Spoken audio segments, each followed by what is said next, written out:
What's good, everybody? Tell the truth. We back. Episode 13. D-Mac should be joining us soon, I believe. Soon. We're going to hold it down until he back. Yeah, we're going to hold it down until he gets here. But, as all y'all know, Christmas Day, Raiders came in and jacked us of our Christmas, like no the pun title intended. said. Yeah, Jack stole literally.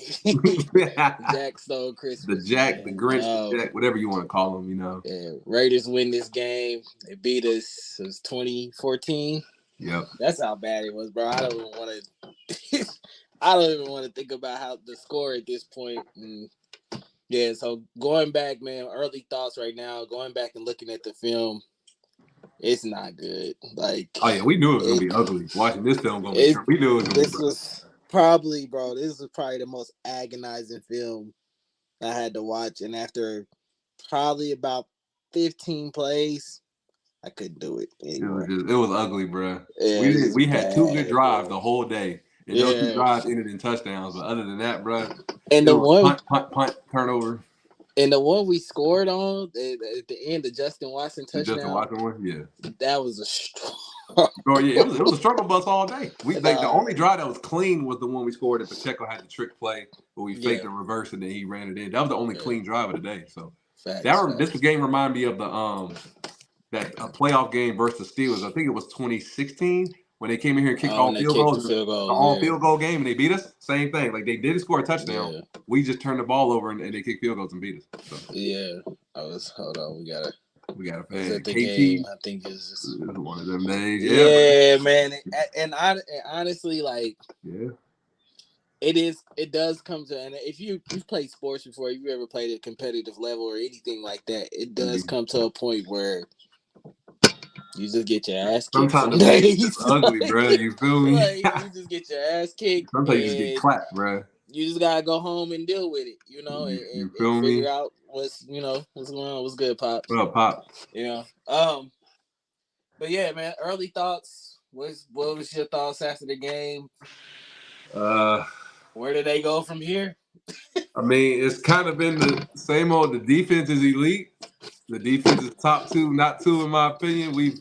I think the highest point total we've given up this year have been 24 and 27.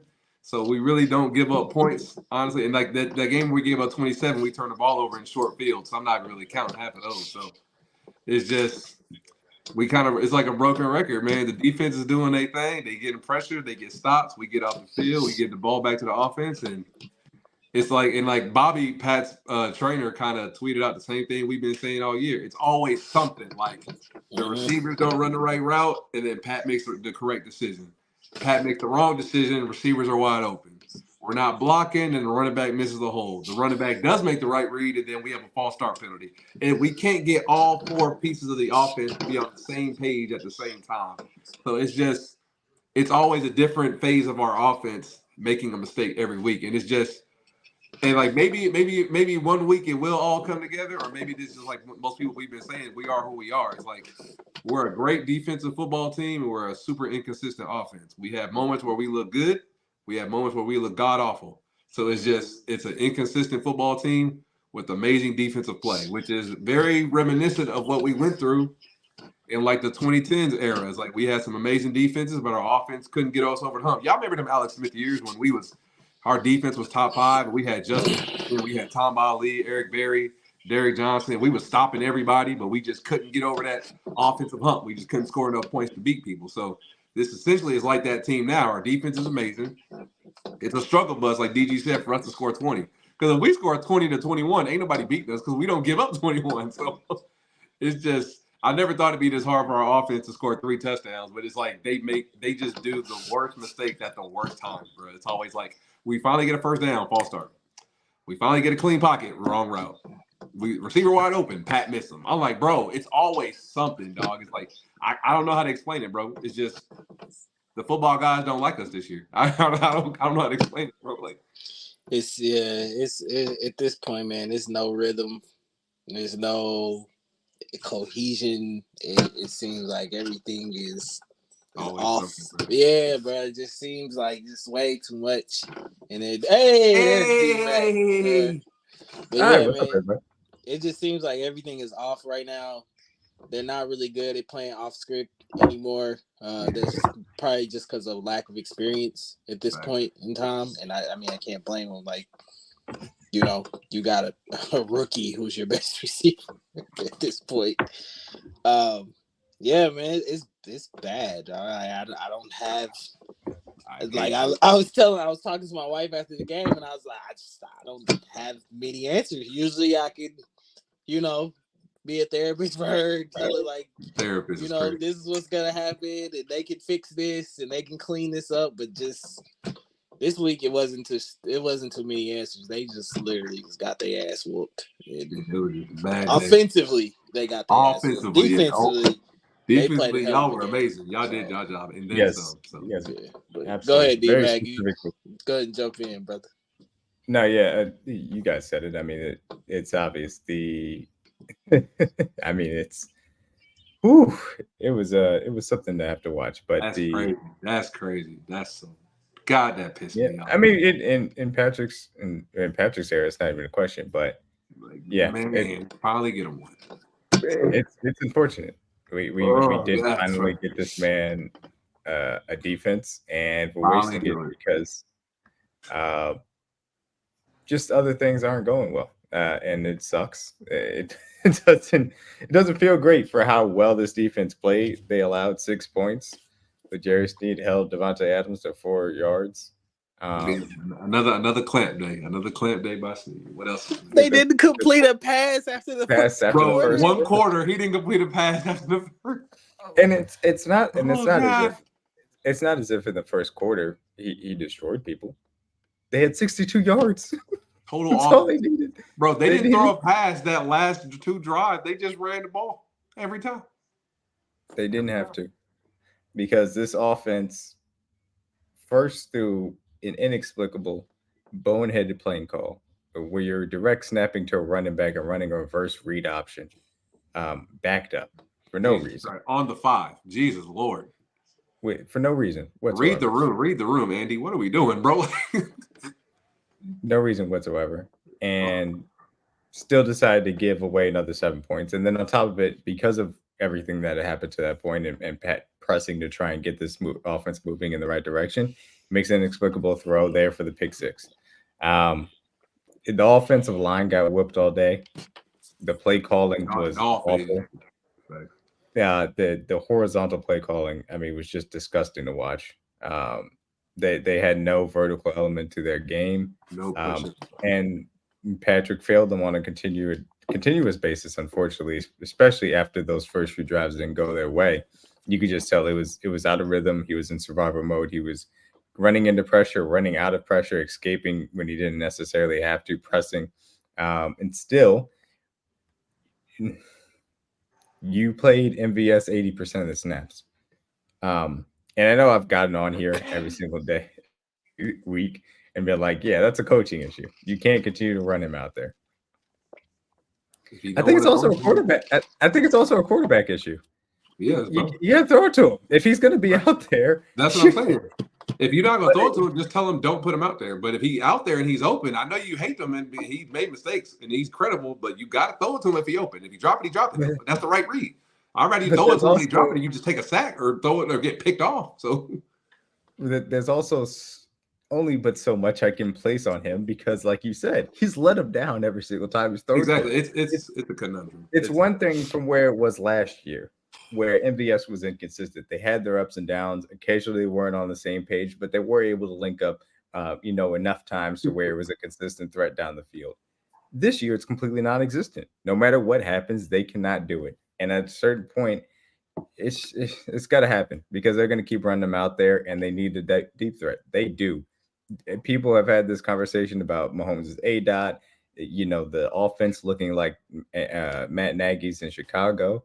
If you do not threaten defenses deep, this is what they're Don't play going to up. do. Right. They are going to run blitz you. They're going to play aggressive coverages, whether it's match zone or it's man coverage, and they are going to dare your wide receivers to beat them over the top.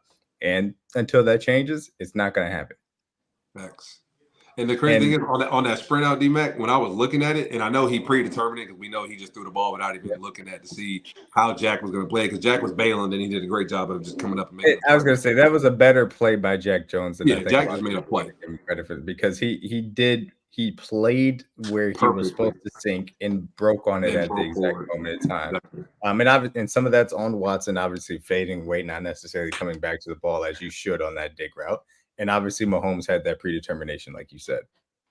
And it's just like in that scenario, D-Mac, I would have loved for them since all we do is throw it short. That would have been a perfect scenario to why don't we run a hitch and go or an out and up, something to break the defense because everybody's going to be jumping our routes now. And now that we did have that this week, I wouldn't be surprised if we see that big play this week where we run an out and up or a hitch and go or something like that to get the defense to come up. Because we know DBs are going to be sitting on all our routes because, like D-Mac said, we don't throw the ball deep. We have like the least amount of 20-yard completion plays we've had since Pat's gotten here. So we got to do something to press the DBs back and make the defense back up. So I expect us to take a shot this week, whether it be some type of double move or something this week, a sluggo or out and up, something like that. We got to get the defense to back up and give us some room to work for sure. That's the only way to counteract what we've been going through. They got to throw the ball. Mahomes has to throw the ball deep. And then when the ball gets thrown deep, the wide receivers have to do the jobs. I think that you have gotten to the point where, and I do want to be specific, these two things, because since the bye week, the offensive play calling had been solid in my personal opinion. I think they were scheming things up correctly. I think they were running what they had to. I think that the offensive line getting beat the way it was early really threw off what the play calling was looking at, because they just spooked. It spooked Andy Reid. It spooked Matt Nagy out of doing anything deep or really committing to the run. They were scared. They were scared shitless out of actually calling those plays. So I think the offensive play calling will return to where it needs to be. I cannot believe that this offensive line all of a sudden is going to turn bad. The Juwan Taylor question about if it's all, I don't know what's happened over the last month that needs to be corrected over, obviously going into the playoffs here. I don't think he's going to continue to be a bad player. We will see what ends up happening. That interior is too good to have another repeat performance like it did, because Creed and Joe both struggled. Trey might have been the best guy of that interior three, and he didn't necessarily have a good day either. Exactly. And obviously, Wanye Morris had his rookie struggles. That's going to happen. He's going to be up and down. But again, you can deal with those things as well when the other four are doing what they are supposed to do. Yeah. I think this offensive line won't continue to have that terrible performance, but at the end of the day, they can scheme it up correctly. They can block it up correctly. The quarterback has to throw the ball, and the wide receivers have to do their job. Mahomes is so great that he has to be at that level where he is throwing the ball and forcing us, if we go home, to be like, it's on the wide receivers. He can leave no doubt about that. He can operate at that level to where it has to be fully on the wide receivers because they let him down. He cannot leave those plays on the field because of his own volition of being scared to try and make them happen. He's got to do it. And if they let him down, they let him down. But you got to go out swinging. You cannot go out there and kill yourself before the play even has a chance to actually work. So that's the way I see it at a certain point. You got to be able to get it done. I got a question for y'all, and I think Harold kind of put it in the chat earlier, but who do y'all feel is accountable right now? Who do you feel it should be? Let's break up the blame. The blame pie. The blame pie. Oh, this is gonna be a fun segment. Who's having to eat most of the blame? We about to get 50 million different answers. Because right, and you have essentially on Twitter, that's all you've seen. So can I have two pies? Can I have two pies to break up? I think I need two pies. You can make as many pies as you want, son. It's tough. I mean, Mitchell Schwartz put out his review of the Chiefs offense, and it essentially boiled down to, on every single play, or I wouldn't say every single play, on a lot of plays, something's going wrong. Offensive lineman I said that block. before you came on, bro. I said the same thing. Yeah, Pat misses a read. The coaching puts out a terrible scheme. They're late out of the huddle, so guys don't know where they're going. Exactly. Wrong side adjustment. Mahomes runs out of pressure because he's been spooked all game. Something goes wrong. So every play. It's difficult to assign blame if you're talking about for the entirety of the season. Who I think it starts with a lack of the wide receiver talent, specifically the lack of attention to detail from the wide receiver room. And I think that also kind of extends to the entirety of the, actual offensive side of the ball, which then brings in where secondarily, I think this offensive coaching staff is derelict of duties. Starts from Matt Nagy on down, because you cannot, and Andy Reid is included in this because he's obviously the guy that is the detail oriented head of the offense. It can't look this bad. You cannot be breaking the huddle so late. These guys don't know where they're going. They don't know where to line up. Never mind doing side adjustments and actually running the routes correctly. That is inexcusable. So the wide receiver talent, the coaching staff, I think the offensive line largely has been fine this year, if not good. Overall, yeah. Obviously, yeah. Last week was awful against the Patriots. It wasn't pretty, specifically on the right side. And then Patrick, because he has let this team down at times, whether it's been a little bit more gun shy than he has been in the past because of things that have happened, throughout the season. Occasionally not necessarily seeing certain reads, because sometimes in the structure of play he doesn't get fully to those reads, and because it he just doesn't. And so that would be my order personally. Yeah, I don't know what exactly percentages to assign, but at the end of the day, a few of those things are correctable. But it's going to have to wait until the offseason in which you can't correct them. Exactly. It's basically like I start everything with coaching. So obviously we didn't do a good job of putting guys in a position to be successful. And then after that, then I put it on the players. So as far as like the players blame pie, it really doesn't matter because they're all out there playing the same game. Everybody's made their fair share of mistakes. So I put the most obviously on Andy and his staff because you knew what you had coming into the season, and I felt like, and I think most people would agree, a lot of guys weren't used properly in proper position to make plays, and you knew what you didn't and didn't do well, and you didn't work on those weaknesses or try to improve them at the rate that I thought you would. So I put most of this on Andy because he's the head of the snake. He knows what's going in on the playbook. He knows what's on the play call sheet. You know what will work and what doesn't work. And for the inept play calling, and I think the continuously to do things you're not good at and repeatedly try them over and over again has been frustrating. To know this team is not good enough to play out of shotgun and you do that continuously every week is a coaching issue to me because you know this offense is not built to play out of the shotgun and yet you still religiously do it. That's just it's just an inept coaching to me, in my opinion. I can't give any blame to the defense. They've done their job the entire year. They've been an all-pro defense. We're probably going to have two guys up for all-pro awards. Dave Merritt's been a DB's coach of the year. Spags is a defensive coordinator of the year, in my opinion. So nothing on the defensive side of the ball I can really honestly critique unless I'm nitpicking about things like that. So everything this year has been with the offense, which is crazy because we've been carried by this offense for the last 5-6 years. So this is very ironic for us. We finally get an elite defense, and this is what we're doing. But yeah, I want to be mad at obviously Connor for the receivers coach for what he's done, but he's just not. He's a kid himself. He wasn't ready for this job, and he shouldn't have even been put in position to do this job with this lack of talent in this receiver room. So, and I said that in the summertime when I figured out he was a receivers coach. I didn't think he was ready for this job at that moment. Not to say he can't be in the building. He can be a coach for this team, but to be the head position coach for that specific group, the most lacking of talent group on the team, that's another position or another stance I put on Andy. Why would you put that kid in a position who's coaching a lot of other kids in that room or a lack of talent in that room? So a lot of things I put on Veach and Andy. Y'all the ones that make the decisions. Y'all the one that set the table for everyone, and the players have to follow after that. So Andy and Veach got to look in the mirror this offseason and just correct your mistakes and own it and just be a man. Say, hey, we messed up. We know what we did wrong. Now we got to go in the lab and get better. And don't quit on the season. Don't punt. Just go out there, keep playing hard, do your best to try to win the game. And if you lose, you lose. It is what it is. But I don't like how a lot of people in the Kingdom fellas are like just kind of giving up. I'm not that. That's just not my type of DNA. I don't like to quit when stuff gets hard. I don't like to just say, "Oh, shit's over" and just let it ride. If I'm gonna lose a game or lose anything, I'm gonna go out swinging on my own 10. I'm not the type to really go out like that. But I put most of the blame. If I had to put it, I would put it on Veach and Andy because it starts with them. They're the one that sets the table for everyone else. So Yeah, I mean, I go ahead, my DJ. bad, dude. Yeah, my blame.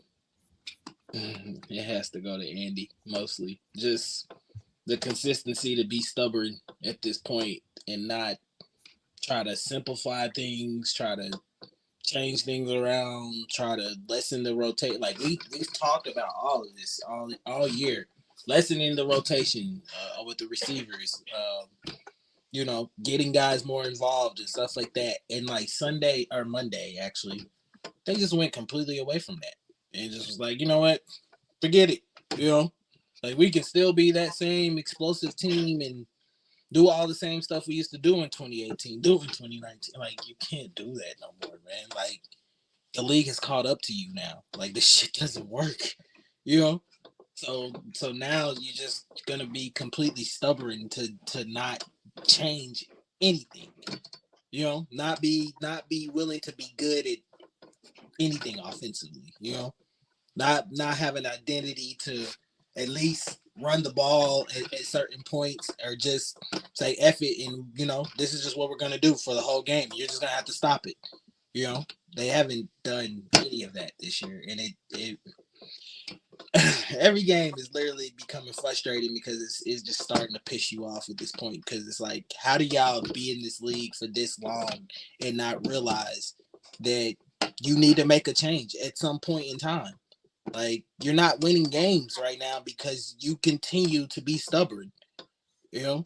And I don't get it. I love Andy Reid. I think he's Hall of Fame coach or whatever, but like, dog, at some point this shit's got to stop. This is one of the reasons why you weren't in Philly anymore, because of certain things like this, play calling issues. So, and I'm not saying that Andy's not a great coach, because he is, man, but at some point, even the greatest have to know they got to make changes. But that's just my thoughts on it. My bad, D. You can go ahead. No, you're good. The thing I will push back on is, and I understand why some people want to try and draw these parallels, but it's the reason why Andy got fired in Philly is because they hadn't necessarily been back to the level which he got in the early of the 2000s, and they were solid, but they had tried to spend the entirety on the defense in 2011, create that quote unquote dream team, and that failed. And it imploded, and they had to, pay the piper for that. And they had an awful defense in 2012, and then their offensive line imploded, and they didn't have anything in the trenches, and so they bottomed out as far as offense was concerned, and that was it. In 2012, that was the only bad year that he had, and that was the reason why he ended up getting fired. I understand why people are trying to draw some type of, parallel and try and draw a past experience. But I'm still confident in the long term outlook of this team. Like, I don't see this as a problem where this team is ready to take a downturn. I think that they have all of the requisite assets, the talent in house that is needed to still move forward. It's just that the bets that were made this year, specifically from the wide receiver room, didn't work out. And that is something that Brett Veach is going to have to wear, despite how good of a pick that Rasheed Rice was. That needs to change. That is something that Andy Reid is going to have to wear. You can want to have your guys in house, and that's cool. You can want to continue to develop offensive talent as far as from a coaching perspective and have young guys. That's cool. You cannot have the incredible inexperience of this wide receiver room and then also have a wide receiver coach that's doing it for the first time. Can't do it. You can't have an offensive system that does not necessarily evolve as quickly as it needs to, and then still have Matt Nagy as your offensive coordinator. You cannot have the continuous lack of detail within your offense and have Matt Nagy as your offensive coordinator. Those two things need to be adjusted in the offseason. I think they will. I hope they will. I really do hope they will.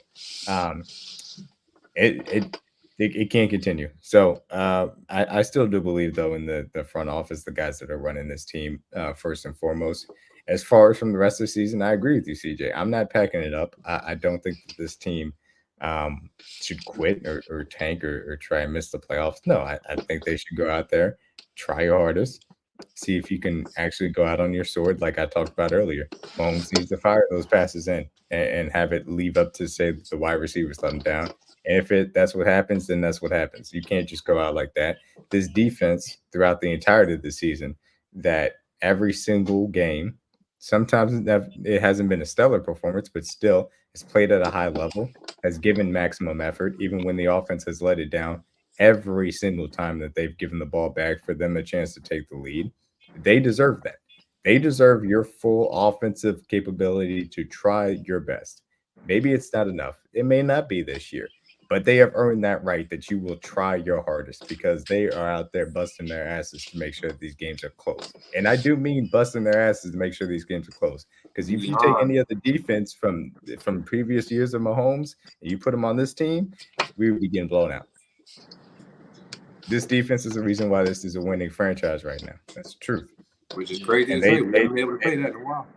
no, we haven't. And they deserve the offense's, full effort for the rest of this time. And that starts with the faces of this offense. That starts with Andy Reid and Patrick Mahomes. This offensive line needs to bust. This has to be a lot better than it has been. And we'll see what the wide receivers can pull up their bootstraps to try and pull up to a level that's acceptable. Yeah, Um, just we can talk about the. I didn't see anything on the injury report. That He was. did I practice. know. Yeah, Snead obviously missed with a calf strain. Hopefully, it's nothing serious. We didn't see him leave the game, so hopefully, yeah. So hopefully, it's nothing serious. Maybe just a little bit of rest for him. So Exactly. yeah. Cross our fingers. Hopes he is. I mean, I know he left the game for like a play and came right back in, so I don't really think it's as serious as a lot of people think it's so. But yeah, just keep an eye on the report. If he's practicing, obviously after Friday, then I wouldn't be worried at all. So I think the more concerning thing is that KT is not practicing again this week. So it seems like that hip is probably really giving him issues at this point. Or maybe they just could be trying to be cautious and trying to get him, I guess, to the point of making it to the playoffs. But I don't really know. Are they gonna make the playoffs, guys? I mean, like yeah, they're maybe going. a mental break is what he needs. Everybody processes things differently. Maybe he needs a mental break. So I'm not gonna blame him for whether they're telling him not to practice or maybe he's just needs a break from the game, whatever it is to get him back right. Because obviously we know he's dealing with a lot mentally because he's played well at moments, but he's made a lot of mistakes for us this year. And if he needs a break from football to get his mind back right, then hey, so be it. We all need mental days. So I'm not really going to sit up here and like bash KT. He obviously hasn't performed, and he'll be the first one to tell you that. But obviously, this is an opportunity for guys like Richie James to get more reps, and I love to see what he did this past week. Obviously, we didn't perform well, but to see him be involved in the offense, I love to see that. Hopefully, we can get Cole back this week or next week. I know he said he would be back, so I know they opened up his 21-day window. So maybe it is this week we see him or next week. He was a full participant today. Exactly. So if he's active this week, that'll be great for him. I would imagine that he's probably active this week. It'd be nice to have his speed back. And hopefully, and he's a guy that Mahomes obviously has thrown the ball to in the past and created a lot of big plays. They need it desperately. They need everything that possibly could open up the deep third of this team right now. So hopefully this could happen. I don't know. As far as that's concerned. Yeah. Hopefully you get him back. we could use Miko's speed at this current fellas, moment. if we get under center and just run jet sweeps, I'm telling you, then you can run actions off of that, and then Miko gets the ball, he gets in flow, Pacheco gets in flow. D-Mac, can they let me? Can I drop? Can I drop the first 10 plays? I swear to God, I'll get us to the end zone. I swear I would. Let me drop the first 10. D-Mac, I will get us. There's enough, or I will get us in the 20. I'll get us in the red zone. I swear to God, I would. There's enough horizontal stretch in this offense already. Oh they don't need more jet sweeps. They need to actually throw the ball down the field because otherwise defense is going to roll them. I need to get Miko involved because I need people to start respecting our speed. I'm like, we need to do something agree with that. to make teams respect. And then once we do that, then we can then go over the top. Like just action. I don't think you need them to respect anything short. They are already playing you as short as possible. They are nailing down on everything. So you need to have the speed to go over the top first. That's what I'm saying. If I'm and Miko, if Miko is playing, and I'm gonna answer your question in a second, Dorian. If Miko is playing within that first 15 script, there is going to be a shot play that is designed to get Hardman open, based off of what we've seen schematically, and that should be a shot that can be open. This Bengals defense can be had down the field. Their safeties are still young and inexperienced. That can occur. So that would be my personal opinion. You have to have a designed shot to Miko here because obviously he doesn't want to throw it to MVS, and that's a whole different conversation. But you got to throw it to Miko. I know we could talk about Dorian asked, about the long term. Look, Brett Veach has continued to find gems in the day 3 of the draft. He has continued to find value in free agency. Drew Tranquil and Mike Edwards. He has continued to draft better, specifically with the premium picks, as I lined out in my tweet about the first 3 rounds of the last 3 drafts and how well they've done compared to what his first few drafts did. He's a good GM. Your quarterback is still Patrick Mahomes. That just those, and then you add in Andy Reid as the Hall of Fame coach. Those the 3 things alone, and then you talk about the young aspect of this defense and all the talent that's over there, and obviously the Snead and CJ decision making is going to have to happen. But there's plenty to be optimistic about this team continuing long term success. This just happens to be the year in which they aren't at the level in which they probably will have to be to win a championship, and that's the truth. And that's the first time we could say that within the half decade stretch that Mahomes has been here. It's a rough year for sure. And obviously, we knew like we're obviously not going to win it every year. Like we weren't supposed to win the Super Bowl last year. We did it in a year where we had a lot of rookies playing, a lot of young guys being involved in the fold, and we were able to overcome that. And obviously, Pat had a great year, but all the rookies that we had essentially were impact players for us that we drafted. So that was obviously overall the best class that Veach has drafted. There's been other classes where we've had better players, but overall, top to bottom, that 2022 class, obviously, we know will go down as Veach's best class. Now, obviously, the next goal is to improve on your weaknesses. We knew the receiver room was going to be a room that needed to be attacked this offseason, and even more so with a glaring need now. But other than that, like D-Mac said, he's done a great job of building this roster. This defense has a lot of good young impact players. The offensive line has the best core guard to guard, center guard in the league, in my opinion. The tackles we knew weren't fully solidified. Hopefully, Wanye can be that guy going forward. And I know he still had his third start, and he struggled against one of the best run pass rushers in football, in Max Crosby. So can't be too mad at him for that. But and he had his rookie moment, like we said. And if moving forward, this is the thing that him and because Andy Heck, our O-line coach, is going to take that film and critique it and figure out what he needs to do to get better, whether it be getting off a quicker step, being more physical in the run game. He had great hand placement because the one he got called for holding, his hands were inside. He just didn't let go. So those are little things I can coach you up on because he's placing his hands inside your breastplate correctly. It's just when the defender tries to get off, he didn't let it go and release. So he's blocking right, just got to learn when to let go. But those are little things. But overall, the team we have is good. We just got to figure out ways to just get open. And when we get open, we got to catch the ball. And it sounds so elementary school, like, why are we lining up offsides? And I don't care what nobody says, fellas. MVS wasn't offsides. The KT one, yes. MVS, I watched that play over and over again, bro. He wasn't offsides. I think they just called it. Didn't you say, D-Mac, the other night that you thought it was a legal formation and that they were supposed to call an offsides? They had the call wrong. MVS was covering the guy up, and that's the reason why it was called. It wasn't offsides. It was just a legal formation. Like, the guy was which on the ball, again, he was going to be off exactly. Which is what I talked about. That's your veteran in the wide receiver room.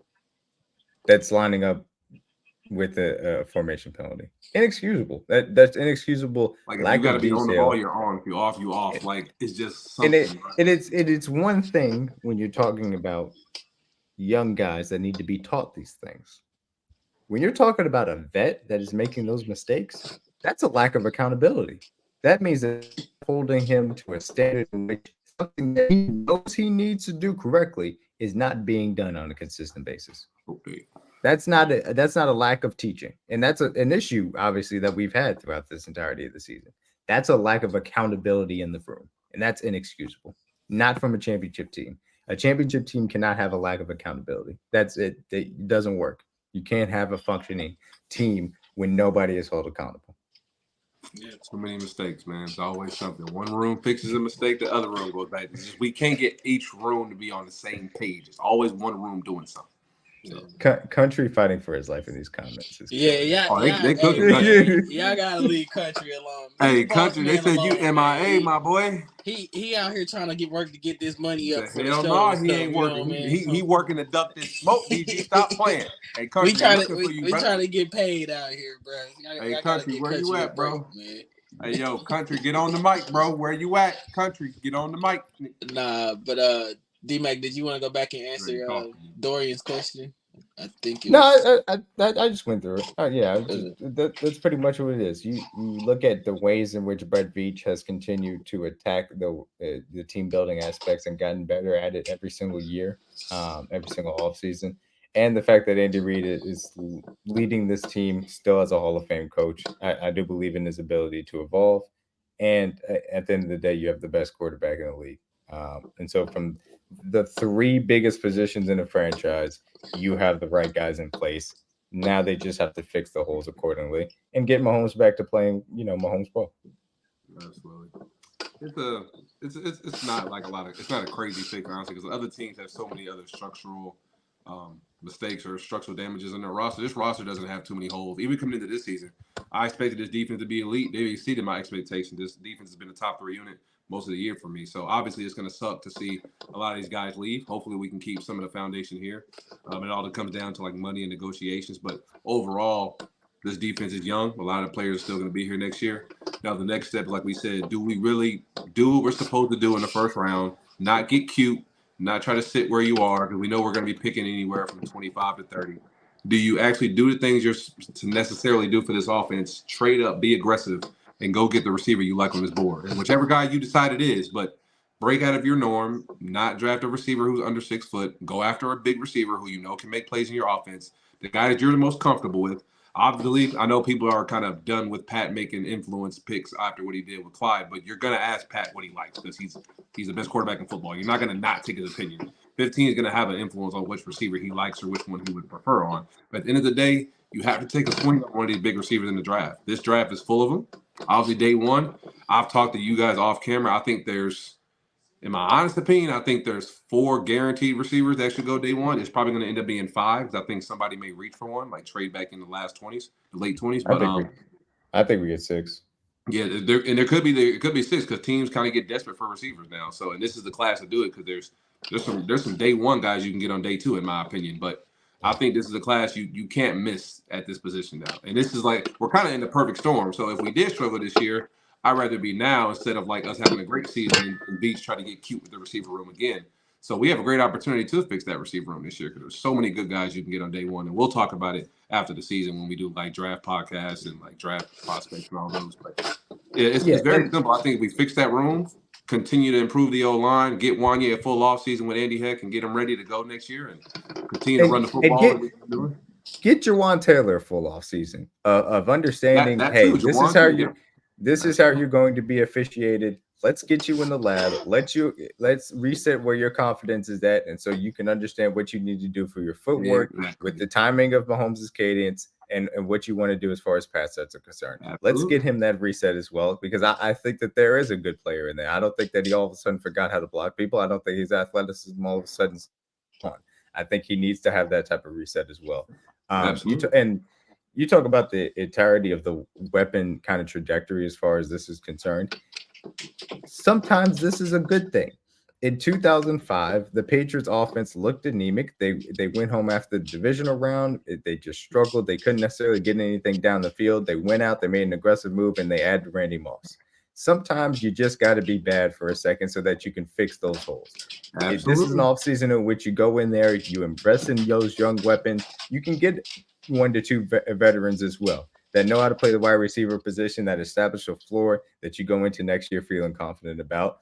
And because you know that Travis Kelce is not going to be Travis Kelce for the entirety of his, he's just not going to be always Travis Kelce. You have to have this type of reset. You have to have the next guy that is going to carry your offense from a weapon perspective. You have to have the wide receiver that is going to be a significant game changer. You're going to have to find those guys, and you're not going to do that by only taking a little bit of picks at the apple. You got to have a shotgun approach at a certain point, and this is the excellent draft to be able to have that.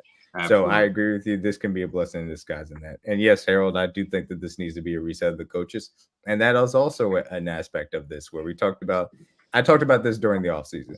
With Eric Bieniemy leaving, I think there was an opportunity for Andy Reid to try and go outside of his tree and maybe get a quarterback coach that has a little relationship with Mahomes, but specifically will bring some offensive identity, or not necessarily identity, but just elements that are outside of Andy Reid's noble wheelhouse.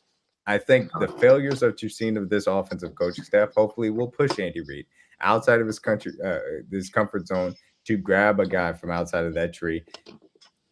Maybe he keeps Nagy. Maybe that happens. But at least to have somebody in the quarterback room and then the wide receiver room, they needed a veteran wide receiver. That's simply I'm not. I'm just. I'm. But we know Nagy's not leaving. I'm not saying he'll be the OC next year, but he's on the roster. I make him the The assistant QB's head coach. coach. I don't care. Make him the assistant. They're not going to demote him. Make him the assistant head coach. Get a new offensive coordinator from outside the tree. Have a quarterback coach that you feel still works well with Mahomes, wherever you want to take him from. Have a wide receiver like Jerry Maclin that actually understands the position, can come in and teach these young guys. Those are the adjustments that you have to make within the offensive coaching staff. How come Nagy I can't just be understand. like the run game coordinator and Andy called pass plays? Yeet him back Make to him Chicago. make him make him He the don't need to be pass. fully. Make him the pass game coordinator. Make him the assistant head coach. Give him a senior position in which it's fine, so that you're not. Just give him a title and just give So somebody else you're to not call. right. So you're not killing the guy. And I agree with you. Andy Reid is a very good play caller. I want to be very specific about that. But this shit where you're relaying the play call to the offensive coordinator You're and then telling it relaying to twice. That's Mahomes stupid. and then you're waiting because you have to get everybody in because everybody's trying to hear it from three different people. That can't happen no more. That's what I've been saying. It can't continue to happen because it is too many different people trying to give the play call. It is too many miscommunications as far as the wide receiver rooms. If guys get lined up and doing the right things consistently, you can't keep breaking the huddle late. That needs to adjust. I'm fine with Andy Reid calling the plays. He's done it forever as a head coach. He obviously has a handle on it. Cool. Call him. Don't relay it. There's no point of it. Why would you say a play twice? You only have 30 seconds to call a play, and you got to get up. There's probably going to be a delay from a guy, a long field, a pass, and whatever the case may be. Just get on the play call. You're all on the same head. This is the point that pisses me. You're all on the same headset. I don't think people realize this. When they say Nagy's calling the plays, Andy's the one that chooses what play to run. They're all listening to the same thing. Hey, what we like here, right here, fellas? Or we like double X2 jet right. You're hearing the same thing. So once you say this, say it to Pat in the ear, and whoever the person that needs to say it, whether it's Andy or Nagy, whoever it needs to be, say it strictly to Pat. Stop saying it, having a conversation with yourself, and then saying it to Pat. He needs to hear what y'all saying at the same time. So pick the play and say it straight to Pat. Stop talking about it first and then trying to put it in Pat's ear on his exit. Because that clock cuts off at 15 seconds. So you really only have 15 seconds really to tell Pat to play. So stop wasting 20 seconds to figure it out and then trying to give it to him. That's why we're getting out the huddle late.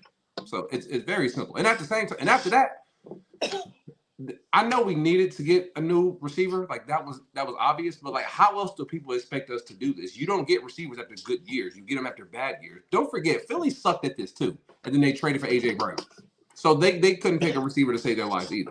Jamar Chase didn't just fall into their lap. Joe Burrow tore up his knee, and they had a top 10 pick or top 5 pick, and that's how they got Jamar Chase. That's how guys get to football teams. They don't just fall in. Philly got Devontae Smith because they were awful. Suck eventually. Yeah, Philly got Devontae Smith because they were awful. They had a top 10 pick, and they took Devontae Smith. And they traded away at first to go get AJ Brown, and I'm not mad at it. I would have done the same thing. He's elite. And for what it's worth, AJ Brown did say on the podcast we did try to trade for him. So we attempted to do it. So we have an eye of what kind of guy each likes. But there's no good young. We'll take that back. This is the summer. I know we keep having our conspiracy talks off the air about who we should trade for. I think this is a summer we actually could see somebody be aggressive and try to go get a guy like a Terry McLaurin. In my opinion, I know me and Deep have said that over and over again. So yeah, I mean, I think that they're in I've laid this out. I've laid this out on a consistent basis. I think that you need to have 3 to 4 new wide receivers in this room. MVS needs to be cut. You can keep Watson. That's cool. I think that you're going to have Sky survive because of the rookie contract. He's on rookie deal. You're obviously going to have right back. I think you still have an opportunity to have 3 to 4 new guys in here. I think that one of them needs to be a premium pick within the first 2 rounds, at the very least, probably in the first round at this current moment in time, ideally because of how much talent is in this wide receiver draft. You can take another one. I wouldn't even be mad if you doubled up as far as premium picks are concerned. That's cool with me. But another one within this draft, sign a veteran or 2, and you can make a trade or 2 if you feel it. I wouldn't say 2 because it's a little bit. You have limited resources as far as the draft is concerned. So if you're going to make a trade, make one trade, and that'll be it, and that's cool. If we do make the one, like the trade, would you guys rather use those assets to go get a veteran receiver we saw in the market, or would you rather use those assets to move up and get one of the elite receivers in the draft? Like, if we're making that big trade, which scenario is making you more comfortable? If you're telling me today that I'm sitting here and I'm like, okay, well, look, you can go out there, you can trade a third for Terry McLaurin, and then you could stick and pick it at round 1 and take your wide receiver, whoever it is, whoever we think is going to be available within the first round. Cool. don't trade up. Stay what you got to do. If you feel like, hey, I can go up, Keon is falling into my range where I can trade up and go get him, and it'll take that first and the third. By all means, go do it. That's cool with me as well. Whatever the cost effectiveness is of that, do it. And I think that a guy like Amari Cooper, he's got the cap hit that they have with Cleveland right now, and because of what they're dealing with Watson's contract, he could be a guy that's out there. Go out there and trade a fourth for him. See if you can prime away from Cleveland just to add to your wide receiver room that level of veteran presence. If Mike Evans wants to come here for a reasonable contract, by all means sign him. I don't necessarily think that he's leaving Tampa, but if he's available, yeah, take a run at him because you need that veteran presence within the wide receiver room for the right cost as well. And even if you don't get a guy that's a headline guy as far as a veteran wide receiver, still go out there and add somebody. Somebody said KJ Osborne. By all means, add that. Cool with that. Add guys that have experience within offenses that understand how to be professionals at the wide receiver position because you need that. Absolutely. Yeah. I think that there's a whole bunch of scenarios where you can trade. I'm kind of in the same room. Like if we're gonna move assets, I would rather it be for. Well, it's kind of based off two things because obviously Chris Jones is the better player, but Snead is younger. So I think most of us agree one of those guys is not going to be on the roster next year. So if we're moving Chris, I think we get more value of him because he's a better player. And if we do get that value, like I think we would get, which would be a second rounder, we're not getting the first, and like obviously some later round picks, probably like a second, maybe a fourth and a fifth, or maybe like a second and like 2/5, something around that range. If we're getting that kind of package back, I would rather use it, like you said, D-Mac, to get Terry McLaurin. But if we're trading Snead and obviously we don't get as much back, I would honestly move our first and maybe next year's second if we had to be, and move up and go get somebody like a Neighbors if he's available, or go move up and go get Rome. I know those guys are probably going to be gone, but I like Keon, and I like him. I know more likely than people in the Kingdom do. But if we're moving up, bro, just move up and go get the guy that's better. Like just go get a guy that's in the top 15. I'm tired of just waiting in the back of the 20s and waiting for guys to fall to us. Just go get the guy you want, so we ain't got to deal with this no more. Tim Tebow's hilarious. That's how this week has been going, dog. Bro, that 2011 game was. Now I remember that year too. That was the Tebow year. No. I don't know if y'all see him. Yeah, man. That's just how this week has been going. Tim Tebow, Lord Jesus. Let me go back. The left-handed Mamba, Lord. Did you fall? Did you see that CJ? Well, I think D-Mac fell out of his chair. Oh yeah, D-Mac fell. Yeah, that I thought he was about to sneeze. He went like this. Bruh. Everything going wrong at Arrowhead. Isaiah falling through tables. D-Mac falling off it like Casey. We just down bad. Oh yeah, hey, somebody said my dog pop up. His Kingdom is down bad. I didn't even see Pacheco fall through that table. Bro, that was funny. Why they said my dog with a bad table? He was like this. He said, "Yeet." I saw it on Twitter after. Dang, why they set my dog Pacheco up, bro? As soon as I seen that, I was like, yeah, we not winning this game. It was bad juju, bro. Bad omen. It was bad omen, bro. That was great. That was fun. I was like, my dog just fell through a table. I do want to kind of hop back into the present. Can we make a playoff run with this defense? Yes, absolutely. The defense is not the issue. I talk about this all the time. This defense can line up with anybody in the league. It doesn't matter. There's a term, and specifically in chemistry, when you're talking about reactions, the limiting factor. The defense is the complete opposite of the limiting factor right now. Like the defense is at a championship level. The issue is not the wide receivers. Occasionally, well, I shouldn't say occasionally. The wide receivers aren't at a championship level. Occasionally, the offensive line isn't at a championship level. Occasionally, Pat isn't at a championship level. The coaching staff isn't at a championship level. So that's the defense is great. This defense can make the run. This defense is keeping you in these games. The offense has to do its job. The funny thing, so I moved today, and so I think my chair is missing a screw. That's what happened. Where I leaned a little bit to the left because I'm also. Hey, bro, I thought he had. I've also been up since 5 a.m., so I'm tired. So that's what happened today. I apologize. Might set my dog up, bro. That's crazy. Nah. To answer Tree's question, yeah, they can, man. I think I said it. Go ahead, DJ. Go ahead, I DJ. said it earlier today in our space in Arrowhead AM. Like they gotta do two things: cut the turnovers, cut the penalties. If they can do that offensively, I mean they've been able to move the ball or whatever. But at this point in time, like I would live with them, bruh, if they just moved the ball down the field and took three at this point. Especially on like the first. When's the last time we scored on the first possession drive? I think we've I only done can't it even. once. Have we done it once this year? Twice? I don't even I mean, remember, bro. The Like Bears game, the Chargers it feels game, and I it, think that may be it feels very feast or famine. I mean, I think it's you're probably talking like about two a or team three that's one of the worst as far as second half scoring, the worst as far as fourth quarter scoring. Amazing in 2 minute drill before the first half, which is Yeah, nice, 2 minute cool. drill from the first half. We're good. It doesn't necessarily get off to great starts. And this was a team last year that I think was like in 14 out of the 17 games scored a touchdown on its opening drive. So that's just how stark the difference is in being able to actually attack guys deep off the schemed up shots that you have. And right now that's just not happening enough. So I mean, I would advise people to remember. I have seen some teams with some very good defenses and some terrible offenses make runs. I remember the 2015 Broncos offense was inept, in my opinion. Quarterback play was very bad, and yet they found ways to win, but they also didn't turn the ball over. So it's just you can find ways to win games with a great defense and your offense not being elite. You just have to do the one thing we've been saying the whole year. It's not about like the critical, obviously not scoring points when you want to. If you just don't turn the ball over and make teams have to play against your defense for 60 full minutes, you give yourself a great chance to win. Because obviously we know we don't have a problem moving the ball. We just have a problem being consistently moving the ball. But the two drives we scored, they looked like the second one was a struggle bus. But the first drive we scored, the internet Pacheco touchdown, was great. It was smooth. We made plays. We got down the field, had an explosive play in the red zone, and we scored. And then our defense does a great job of keeping dudes out from getting past the 50.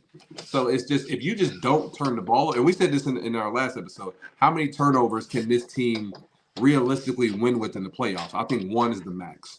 And that's what most football teams will say. If you have one turnover, you can overcome that. Whether it be a dumb fumble, maybe somebody intercepts a pass off a tip that's not really your fault, you can overcome that. But when you turn the ball over multiple times, you all know the numbers. Chances of you winning drop drastically. So if we can literally just like stop shooting, like DG said, just punt the ball or kick a field goal, we can beat anybody because I know our defense is going to give us the ball at least 6 to 8 times a game. So I'd rather lose like that. I would too. I just punt it or kick it. Don't turn it over, please, God. but I know that's And I not going hate to work. playing like that, bro. That's what we got to live with now. But it's not going to work. You're going to lose to the Ravens. You're Oh, yeah, going we to gonna lose lose to the either. Yeah, Dolphins. we may lose either way. You're going to lose to We could be Buffalo if you end up doing that. So I think Yes, sir. you got to live with the turnovers at this point. You're going to have one, possibly probably two a game. And the more frustrating thing about what happened yesterday that happened on Christmas was that they didn't even move the ball well. First and foremost, they just couldn't. The offensive line was getting destroyed, and then also the turnovers were idiotic. The worst It was the pick six was inexcusable.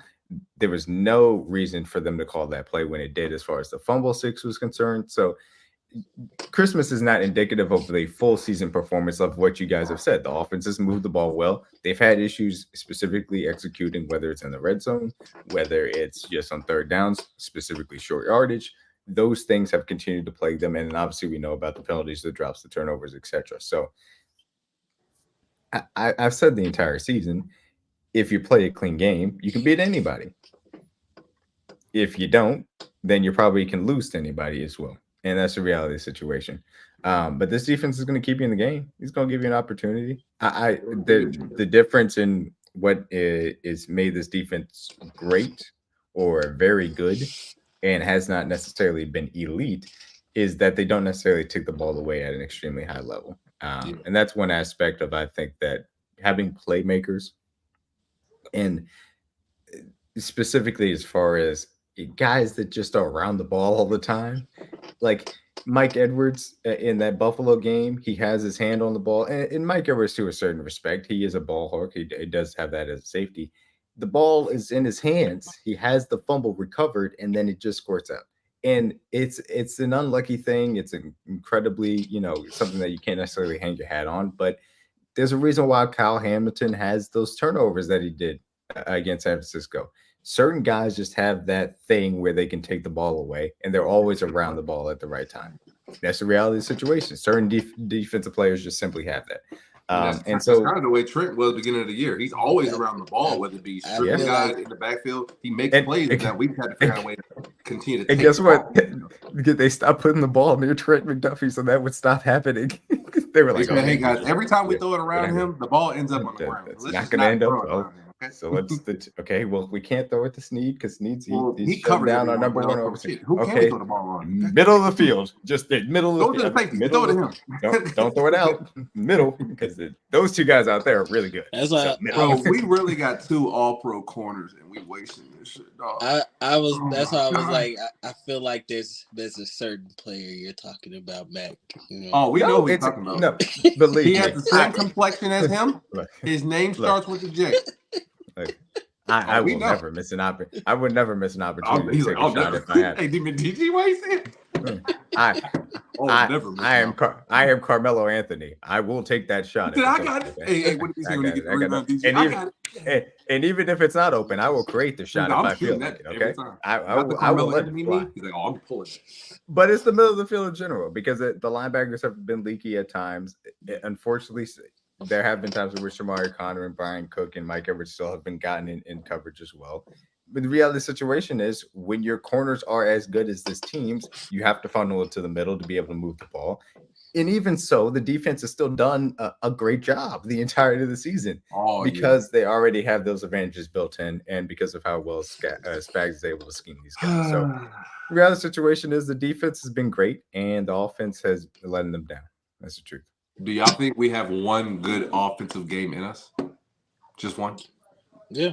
Clean game. Yeah. We score like 24, 20. They Like showed- one good game in us, and I prefer I It's- would want it to be in January. I don't want to waste it. We go into the playoffs every single year, and I think this year it applies because I don't think there's any dominant team that's going to steamroll everybody in the playoffs. Yeah, not necessarily. It's any given Sunday. This team could play great. Mahomes can go unconscious, and we've seen it do him in the playoffs. Even when he was hurt, he's been able to do it in the playoffs. This offensive line can play up to its normal, very good standard. Andy Reid can call a good game plan. MVS can catch the ball.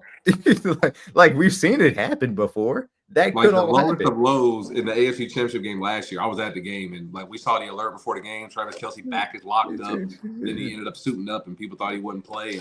Mecole's out there without a midsection. Kadarius Toney it gets hurt Juju after left the the game first with a drive. bum knee. Like Juju's Snead left the knee game the goes- third play of the game. So Right, you Snead concussion. You're playing out there with nothing but rookie cornerbacks, and look, you found a way to win. So yeah, this team could do it, but asking this team to do it 4 times 3 or 4 in times, January and February, that's a lot. that's a difficult proposition for me to see that the roll of the dice lands your way all those times. And maybe it happens. Hey, look, there was a team once upon a time that got 4 interceptions and won a game that it had no business winning. Or actually, I should say there was a team that started out that got a play called dead in which they should not have thrown a touchdown, but it somehow counted. And then they got a bunch of pass interferences that ended up icing the game to start out for their home game in the wild card round. And then they got 4 interceptions when they had to go on the road in the second round of the playoffs and somehow did that. And then the greatest player of this generation decided to have a second half from hell. And then all of a sudden they were in the Super Bowl. You can have fortunate Super Bowl runs. That's possible. It's just very difficult to see right now for this team and the ways in which they have to turn it around because they have not done it all year. All it takes is one, fellas. All it takes is one, huh? So first round, let's just talk playoffs. Bring up the whole scenario right now. We had 3 seeds. Well, if you win Right now we're playing Buffalo 6. you essentially lock yourself into 3 seed, and you're pretty much probably locked into it regardless. But you're going to be locked into this 3 seed. You're going to be facing the loser of the AFC East, whether it's Buffalo or Miami in the first round. So that's what the matchup you're going to look at. And that's why I say, yeah, you can go into a shell and just say, okay, we're just going to run let's not turn the ball over offense, even though I'm not really sure if they have that in their playbook at this current moment in time, because it seems like they fuck up even the most mundane shit. But they even switched it. Look, you're not going to beat Miami. You're not going to beat Buffalo if you play conservatively. You got to go out there, give it your best shot. If it's not enough, it's not enough. You can go home. but you can't play conservatively against those two teams. They're playing too well right now. Yeah, you got to go out there and you got to know your opponent, know who you're going against. Obviously, the one good thing on our side is our defensive line played well in both of those games to give us a chance to win. And obviously in Miami, we also didn't have our full set of defense, and we went out there and played a great game. So I would love that matchup coming here, especially with some of the O-line pieces for Miami not being present. We play them in a rematch this year, so that'll be a fun matchup. Buffalo, obviously, is the biggest wild card for us just because Josh Allen is the ultimate X factor. He can extend plays out of the pocket. Stephon Diggs is an elite receiver. And usually in years past, I was never really scared of Josh. I was more scared of Gabe Davis, Stephon Diggs, and other guys getting open. This year, I'm not worried about our DBs at all against their receivers because we've seen everybody and we've locked them up. And the stats prove that. Now we just have to come That ain't DeAndre Baker out there trying to guard guys. They ain't no Mike Hughes neither, Gabe Davis. Nope. And I hate him for going off in fantasy and not doing it all year. But it's more so like if we come into a game with we know Josh Allen can make every throw, is our D line going to be disciplined enough from Joe Cullen and the crew and Chris Jones and obviously Charles Omenihu to say, hey, we can't rush Josh to sack him. We have to rush to keep him in the pocket. And if you do those things and make him play discipline, try to make him play a full game of being disciplined, we know he's going to turn the ball over and he's going to give you a chance. And hell, Mahomes is going to do that too the way he's playing. But if, like we said, if we can just our O-line, like to D-Mac's point, I think they will play better. I've seen them have bad games and bounce back. I think this is a great O-line, in my opinion, like interior-wise. I think we can run the football at a high level. We've done it most of the year. We just had a bad day at the office on Monday. It was very odd because the Raiders' defense obviously has been an underrated unit, but they haven't really been the best overall at stopping the run. And I think we should have obviously had a better day, but we had a bad day at the office just overall. So now can we clean up our mistakes, watch the film, get back to your technique, run the ball, give us a chance to be in 2nd and 5, be in 2nd and 6, 2nd and 7, and then this offense can have somewhat resemblance of having an opportunity to get a first down. But I know the defense is going to give us a chance because they've just done it all year. They're going to get turnovers. They're going to get 3 and out when they need to. It's just, can we go out there and score 2 touchdowns? That's really what it is, fellas. We can get 14 points from our offense, 2 field goals. That makes 20. Maybe if we get an extra field goal of 23, like if we can score 2 touchdowns in a game, we can beat anybody. And it's crazy the fact I'm asking us to score 2 touchdowns because we did that on Sunday, but we turned the ball over twice. You know what, DG? Points. I'm like that entire explanation. I'm imagining we really gave up 14 points. The scene where Chris Tucker's just counting out the money's 20, 40, 60, 80. You want to go 120, 120, 140. You want 1,000? DG is Worm, and he's just sitting there like, bruh, that's $100. He's flipped it over. That's $100. No, it's crazy that we're at this point of like, if we just score 2 touchdowns, we win. and kick a field goal, like we can win. Like, bro, this is bad, dog. Like we shouldn't be at this point just because offensively we've seen this team execute at such a higher level, and it's sad to see them not be able to execute at that level that they've been able to in the past, or even just get close to that. DD. Yeah, man, somewhat like that. And I'm saying in our space today, like, oh, if they just cut like half the turnovers, not all of them, just half. Yeah, like just half. You know, like if you just cut. I could go through it. Just say 5. You give me 5 turnovers to take out of this season, and this team is the 1 seed in my personal opinion. All I need is 5. It just it doesn't make any sense to me because it's like, how do you not focus on ball security and just the awareness to say, look, we know our defense is good. Let's go out here and let's play a clean game and have a point of emphasis not to give the ball away. You know? Bro, that play, that trick play we ran after we scored and they gave it to Pop, I was like, you just ran a trick play in the red zone and you scored a touchdown. I'll give you credit for that. It wasn't really a credit. I mean, you just did this. I'm sitting there with my grandpa, my pops, and myself, and we're watching the game. And when Pacheco takes the snap on the red zone drive, I was like, oh my God, what is happening? me and my grandpa was like, "Yo, this is not good." And then he runs in for the touchdown, and obviously everyone's happy. And they were like, and my dad was like, "Well, you ran it in. Why y'all was like, look, only two things are going to happen when they run a trick play. It's either going to be a turnover or a touchdown. We didn't know which it was going to happen. We thought it was going to be a turnover.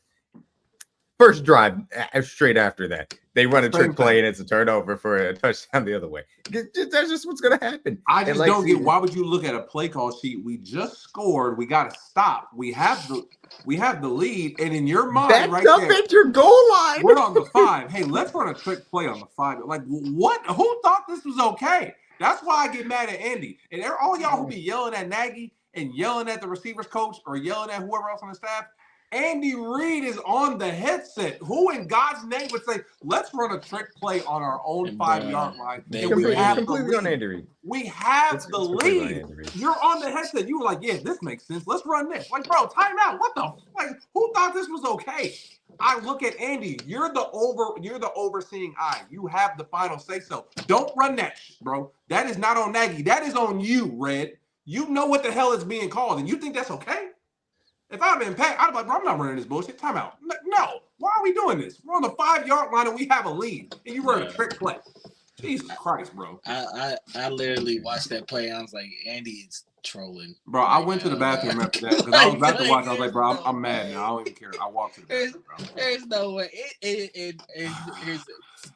That's not even being cute. Like, that's just being stupid. That's bro. just literally being stupid. Like, you have the lead. What are you being tricky on your own 5-yard? You have the lead. Just run the ball. Even if you punt it, I don't care. You gave up 2 touchdowns in less than 30 seconds. An option with your running back to your quarterback. What's that gonna do? With Richie, I was like, going back and watching that play, I was like, why is this even in the playbook? Like, why is this here? Why is this? What does this do? Right. What was the purpose? When people say games are rigged, this is what I get why people say this shit, because that play, and like DG said, should not be in the playbook. That should never be called ever. Like I get the concept. They were trying to. The goal of the play was for Pop to take the snap. He was going to hand it off to Pat. Pat was going to take the handoff, reverse pivot back around. Pacheco makes a wham block, and then we're going to take a deep shot down the field. I get the concept, but the overall creation of the play is stupid in my opinion. I never want Pacheco handing the ball off to my quarterback. For one, if Pacheco gets the ball like the first play, D-Mac, I'm fine with that because there's no decision needed to be made. You take the ball, you fake the handoff, and if you run and get hit for no gain, that's fine. Or you have scored a touchdown. That's great. Having a play where you're asking Pacheco to make a read is the dumbest thing I've ever seen in my life. That's why I'm so mad at Andy, because you knew that play wasn't right to run in that era, and you knew the play, the guy you're giving the ball to, should not be doing reads. That's not his job. His job is to take handoffs and run. If you're going to give it to him to just fake it to Pat and then run the ball, which is still stupid, I get that part because Pacheco is no read. You just put the ball out, you stick it, and then you run it. You make Pacheco make a read, and they fumbled the ball. Why are you asking Pacheco to read? What does that even do? CJ, what does that even do? CJ, what is Pacheco's greatest weakness as a running back? I'll say reading holes at times. Yeah. His vision. Reading holes. Yeah. Why the fuck would you have him read out an option play if he can't see a hole when he's supposed to be running the ball? Bro. What? I'm trying to. How did that even come to? Why is Pacheco making reads? That would make sense. Like, hey, he can't do his job as a running back, right? Seeing a hole, and you wanted to see the entirety of a D-Mac. Let's make a read on the 5-yard line. Like, whose idea was like that's not a good play? God's name would come up with that play call. I would never run that. Like ever. It is the antithesis to everything that would make sense whatsoever. It was mind-boggling to watch it. I was like, oh my God, I don't know what's happening. I can't believe what I just saw. In my honest heart of hearts, I thought before the play, because I saw Pat was offset, my honest goal, I really thought they were going to snap the ball. And right before the snap, they were going to shift back over. And then Pat was going to take the ball. Once I saw him get the ball, I'm like, all right, he's just going to run it. And Pat's going to just run on the side or whatever. When he tried to do the handoff, I immediately closed my eyes. I'm like, yeah, this is going to end badly. Why are you handing it off in any kind of action to a quarterback who's not fast? As far as like running the action, when he's running it with the ball, he's decently speed. But why are you having Pacheco hand the ball off to a non-athletic quarterback, like overall athletic quarterback? So that play overall, just drawing this up is a dumbass decision. Calling is even worse. and then calling it on your 5. It's just the 3 cardinal sins you could ever think from an offensive standpoint. So whoever wrote that play should have their paychecks taken from them. Whoever allowed that play to be called, which I'm telling Andy, you don't deserve food for the next 24 hours. And then, Pat, I'm putting it on you for even allowing that play to be on the goddamn play call. Take the nuggets You let away. that shit, what? If I'm Pat, I'm like, why are you having taken the ball out of my? You already did it once. You took Take the ball the out of your nuggies quarterback's hands away. one time, and you got, like D-Man said, you got lucky and you scored. No you more- decided, hey, let's double down and give the ball to our running back again and take it out of our MVP court. No you more did it twice. nuggies for Andy. Twice. It's and like you thought it was okay. It's like a degenerate Oh. gambler that's like, oh my god, I hit 1,000, jackpot. He's like, yeah, let me I'm put gonna it do all it. back in. No. No. Put it all Take away. your winnings and leave. That's what you need to do. Walk away from the Jesus table. Lord, bro. You won. Congratulations. Walk Chasing away. bets. And usually we do have our one trick play a game, and I thought that was the one. I'm like, all right, we got it out of our system. It was Gotta fortunate take we the scored on nuggies it. It's away, great. dog. It wasn't a terrible play. You doubled down on it in the worst position of the field to do it. This is why I think people say games are rigged, because there's no reason that would be on my play call sheet. I wouldn't even call that on Madden. Why the hell would I call that in real life? I would never call that. That play's terrible. Like it's never That gonna play's work. not even in Madden. Bro, I would blitz that play every single time. Like every time. Because What positive scenario Nobody you get out of runs play? that shit. Did I would you? never call Who would think to draw up a play in Madden where your zero vision running back has to read the entirety of the field and decide if he's going to have a read option or not? Dog. Do They y'all can't- Who would do DG, that? remember that play Who we would watched do the such a Vikings thing? game, and they did a quarterback toss with Dobbs as the running back. Remember that play? TJ Hawkinson got under center. Dobbs Oh was that yeah, running back. it was like the first play of the game. That play, too. I'm like, the one we ran was worse than that one. And I thought that play was the dumbest thing I've seen all year. This play we ran was 10 times worse. 10 times, not even close. And that play was very stupid. They handed it off to Dobbs on a 4th and 1. Quarterback, they did a quarterback toss to Dobbs on 4th and 1. And I thought that play was retarded. I'm sorry for using the word. The only dumber play I've ever seen is the Colts fake punt. Where where he just snapped had the center of the punter. He just snapped it with like one person in front of him. Like, all right, It made so no what you gonna do? sense whatsoever. Okay, I'm done with my rant. Yeah, we gotta get out of We here. can wrap it up. We can wrap it up. Next week we get to play the Bengals and Jake Browning.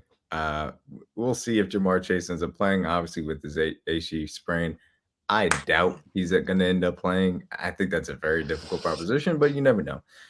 The defense for the Bengals has struggled at times, but Lou always is going to have a very good game plan. And this team right now, as far as the offense is concerned, is not difficult to game plan for. You're not scared of anything deep. You're going to come down and play them short. You're going to take away the run. Obviously, no DJ Reader is going to have an impact here. This offensive line needs to have a huge bounce back, in my personal opinion. They've got to push these guys around. Trey Henderson and Sam Howard are no jokes as far as that's concerned. You should be able to push those guys around. You have to be able to do it on the interior. If you can't, then you're going to have a long day. On defense, I think that they'll be good. I think that they can take T. Higgins out of the game. I think they could take Tyler Boyd out of the game. I think even if Jamar Chase plays, they'll be fine. I think this team is going to hold the Bengals under 20 points again, or like they have the entirety of the season as far as everything else is concerned. I don't know what this offense is going to do. Maybe they show up and play well. Maybe they don't. I don't know. Yeah. I can't my give you a call my score prediction is the Bengals 13 and the Bengals offense 13, the Chiefs, and by extension the actual Bengals defense. I have no clue. Good luck. I would say Bengals 7-10. Oh yeah, no Jamar Chase. Yeah, I'll go Bengals 13, Chiefs. Jesus, I can't believe I'm saying this. I think we score 17 points. 17-13 Chiefs. Ugly as hell, but we find a way to win. I'll take it. Just take the win. I'll take the win at this point. I don't care. It's like I win said, the game. two touchdowns and a field goal. Like we score 2 touchdowns, we win. So win the game. I don't give a damn. I don't think they score on us twice after what our defense has been doing, especially no Jamar Chase, no DJ Reader. They haven't really committed to running the football with Joe Mixon as much as I thought they would. And obviously they've kind of leaned on Jake Browning, and he played well up until the Pittsburgh game where he just looked like a freaking bozo and threw the ball in the middle of the red zone for them. I pray to God he does that versus us. Like that pick he threw, he just threw it up in the middle of 3 defenders. I pray he do that against us because I think we'll score off of it. But overall, I think our defense is going to keep us in the game. We're going to keep them under 20 like D-Max said. We're going to get some turnovers, and I just pray to God we can score 2 touchdowns, which is crazy because we did it last week amongst all that bad offensive play calling. We still scored twice. And if we don't turn the ball over 2 touchdowns, we win the game. So don't turn the ball over twice, and you can get out of there with a W. So on to you, DG. Wow. Yeah, we say no concussion for Pacheco. They have been ignoring concussion protocol the entirety of this last half of the season, so it's no Brock Purdy guarantee. got a concussion and played the next week. Trevor Lawrence. Trevor Lawrence did it. Trevor Lawrence did it. Yep. They've been ignoring it the last half of the season, so we'll see what ends up happening as far as that's concerned. Oh man, shit, playoffs prediction. I don't know. Hey, get Pacheco a new chin strap. I don't know what's been going on with his helmet. Keep that shit on, dog. He need to. I know he probably don't like it, but you know they got the old school buckle. He needs to get the new chin strap that's already connected. Yeah, like a strap, just like connected. You need to unbuckle. Give him Ray Lewis's fucking helmet where he had all the bars everywhere. I don't care. Keep your helmet just get him a new helmet with the automatic chin strap where you just adjust it instead of like the old he runs far too physical for his helmet to be. Yeah, he don't need a regular helmet, bro. He runs too hard. Should not be happening. I'm sorry. Go ahead, DJ. Nah, man. Listen. I would love to sit here and be a homer and be like, yeah, I'm gonna pick us to win like I always do, and it just hasn't worked. Like every time I pick us, we lose. Like we can predict what the defense is gonna do. That's one thing we can. Yeah, we know what our defense. So I'll say this. I do think the defense puts together a good performance, just because I don't believe Jamar Chase is gonna play. That AC joint sprain is not a injury that you just that'd be very stupid. Magically come back from and think that you're just gonna get on the field and do anything. Even if it's obviously more harder for quarterbacks than it is receivers, because receivers don't have to throw. And they don't have like any playoff life right now, so putting your number one asset, who's going to get paid next summer, in a pointless, not a pointless game, but a game where like you're not fighting for your playoff hopes. I don't think that's necessarily a smart decision, but it's the Bengals, so I'm not surprised. Relatively slim for the Bengals, even though there's still a little bit of a chance there with some help or whatever. I do think the defense puts together a good performance. And probably holds the Bengals to maybe 14, 13 points, something like that. For this offense, man, I got one. I only got one. I don't even have a prediction. It's more of just Bengals 13, Chiefs question mark. We don't know what they're doing. Like I just. That's what I said. Bengals 13, Chiefs offense, and by extension the Bengals defense. We're gonna find out. I don't know.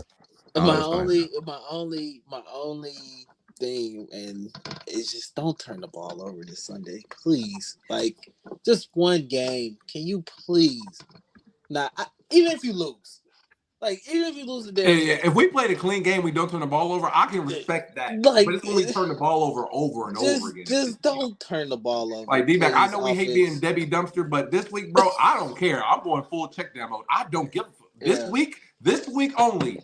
I'm checking the ball down every time. I'm punting. I'm kicking. I don't care.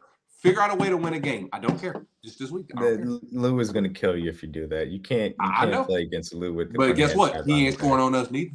No, and D-Mac, don't. I don't give a fuck. He's not going to score on me. So I'm not saying don't go out there and be aggressive. I want the offense to try to stay aggressive. No. Yeah, I understand about.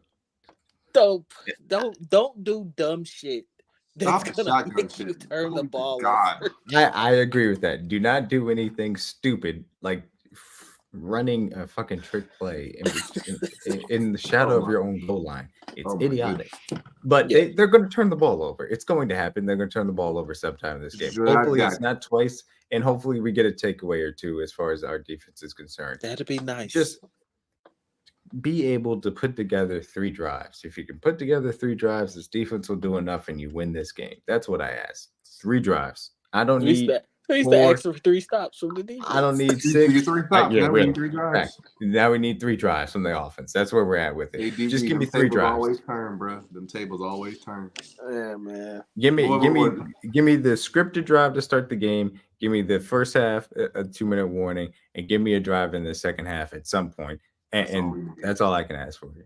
You give me 1 touchdown in the first half, 1 touchdown in the second half, we win the game. I'm not picking us to win, and I'm not picking us to lose. So that's my prediction. The only thing I'm saying is our defense is going to play great. Bengals. That's the only thing I'm going to say. Bengals 13, Chiefs question mark. Question mark. That's the hashtag for this show. Chiefs question mark. Let's end this on a positive note. The Broncos are idiots. and this is fun. That does make my day feel a little better. How much was his contract again? It was 2. It was after the extension. Unlimited. Let's ride. Yes. He didn't want to unlimit that money for that. Boy, Sierra ain't giving that money back. That already got cash. That Walmart money cash, brother. That check cleared.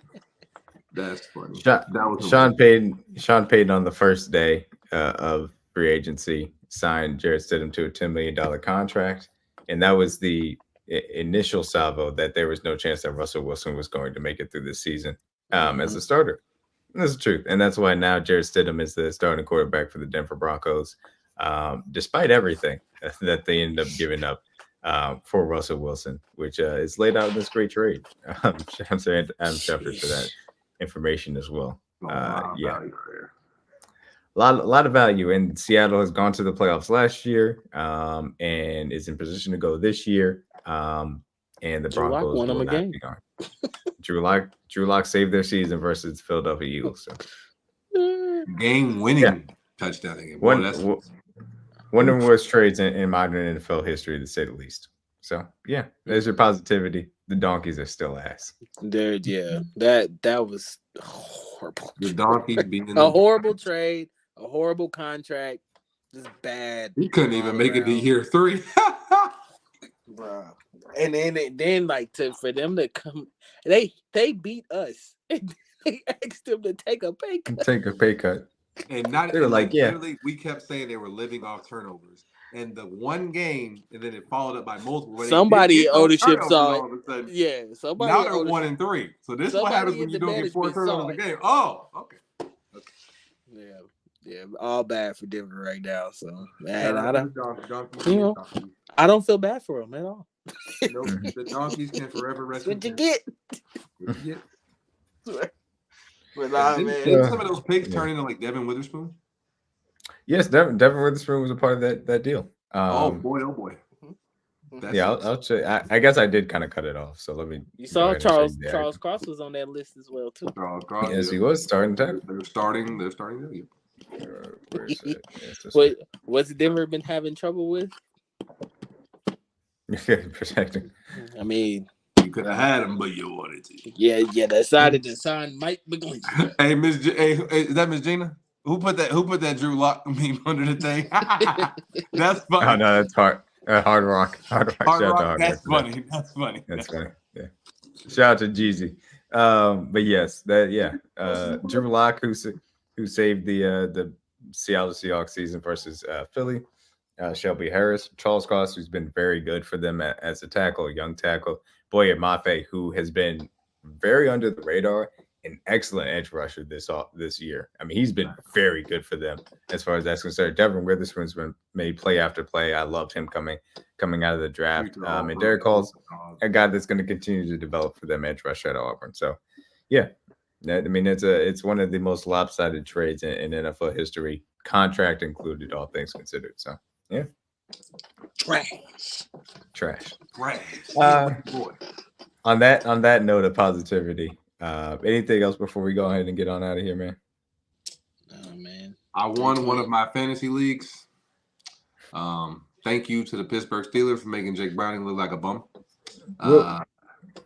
Hopefully this, and I feel bad because in one of my other leagues, T. Higgins saved my season, but at the same time, I benched George Pickens because he wasn't getting the ball for like a month. And the 1 week I benched him, he decides to go off. I feel terrible. And I lost by like 4 points. Like, hey, remember George Pickens is on our team. And it was Mason Rudolph throwing the football, which made it even worse. Like, out of all the quarterbacks to give him the ball, it's the quarterback you hate the most with the least talent on the team. Crazy. We'll go in and just take a quick look because it is the Kingdom Cast Fantasy League, technically. So this was the semifinal matchup that I was a part of. Shout out to Sir Corey for getting the job done. But I was just upset watching the entirety of this unfold. Joe Flacco, God bless him, he had, 70 damn points. Jake Browning went the fuck off, and obviously CMC did what CMC does. But I was just sitting there like, Joe Flacco, you're doing amazing, but could you stop throwing it to Amari Cooper because he had 90 points? And I was very upset with the reality of that situation because it just didn't matter because Joe Flacco did amazing, and none of that mattered. And of course, like you talked about earlier, whenever you end up leaving Gabe Davis on the bench, you just know he's going to have 46 points on the bench. Just yeah, that's how I ended up bowing out of the Kingdom Cast Fantasy Football League. But at least we were going to have a Chiefs Kingdom winner this year. So I think it's Corey versus my guy Darren. So shout out to y'all too. All We'll right, see who ends Darren, up go get the happening in the dub, final. buddy. Yep. So many All people right, got y'all. burnt by Gabe Davis and George Pickens this week. Lord Jesus. God bless. God bless America. No. We have week 17 finals, Paul. Oh yeah, one more week. Mhm. Thank God. But yeah, appreciate everybody for coming by. Shout out to Tell the Truth for CJ, for DG. I'm D Mac. Peace out, y'all. Go Chiefs. Chiefs.